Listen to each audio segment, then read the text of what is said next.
I'm Deb Montgomery, and today I would like to talk about an issue that's personal, important, and probably necessary. There are several people talking about the issues of today, obviously. How can we not talk about the issues given George Floyd's recent passing?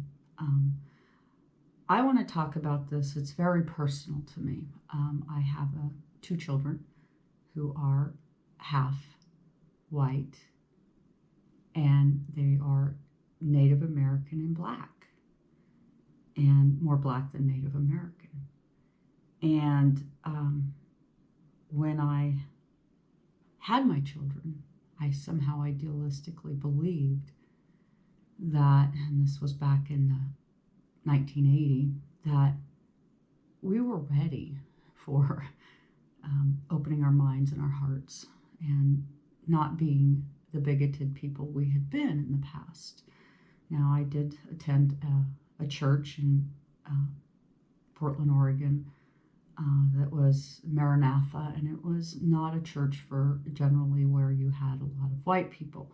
And of course, I was kind of oblivious that there were lines like that. But I say that, and I say it ever so carefully, because I realize that microaggression and racism is everywhere. And I've even had to say to myself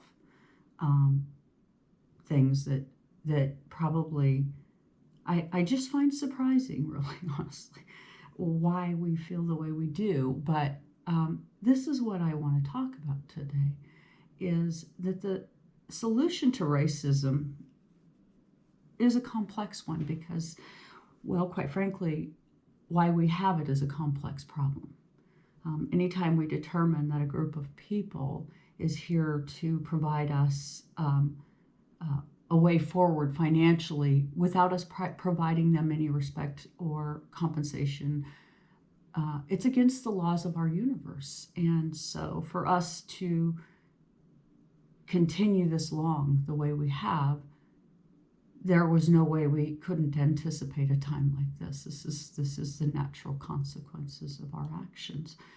So I want to talk about one major point, and that is, how do we fix this? Well, I don't know that what I have to say is the end all be all of fixing it. And if I were to say that, stop listening to me, because I'm not being realistic. I'm lying to myself.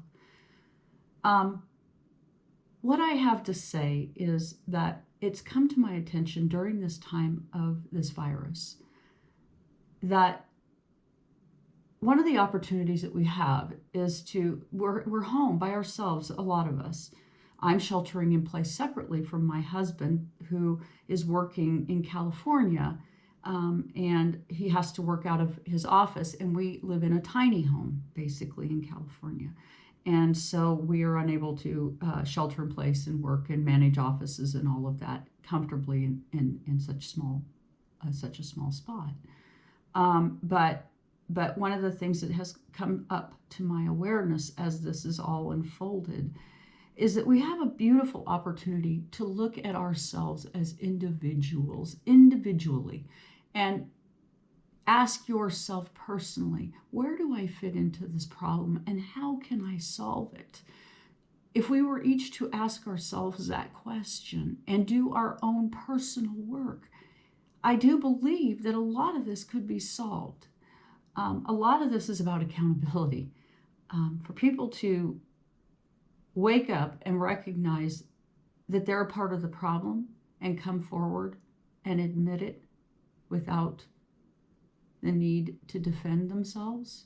Just openly admit that, yes, I have suffered from the delusions and illusions of a racial divide that doesn't exist.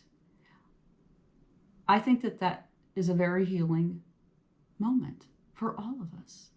And perhaps the reason we're not healing is because we try to package it in well, I have a best friend that's Black. That's not going to work, folks. It's not appropriate even. It's microaggression. When you go there, you may not think it is. You may feel that it isn't, but it is. Because it isn't about a person's color that makes them who they are, ever. And we're being challenged to look past our little silly blocks in our own heads. We're being asked to look past that. And I had it brought to my attention maybe a year or so ago. And again, I have a different situation.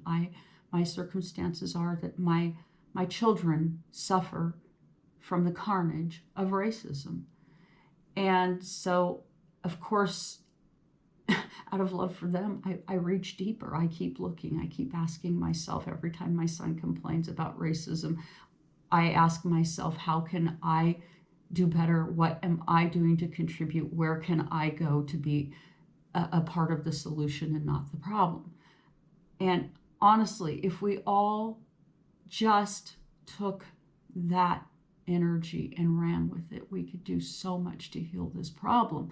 So I really want to ask all of you to look deeply into yourselves. Stop stoking the hate. There is no one to hate. You're hating yourself when you stoke hate. You're keeping the bad feelings alive. So I ask you to look carefully at yourself at this time where we have opportunity to be at home, to think about what's going on around us, and to do something about this. I believe that people are here in different forms and fashions to challenge our beliefs, to help us to look at the bigger pictures of things. So I will conclude on this point that I would be very honored to see people start just taking care of looking at themselves and stop blaming outwardly, because blame isn't going to fix this problem. Love is. And with that, I conclude. Thank you for joining me here today.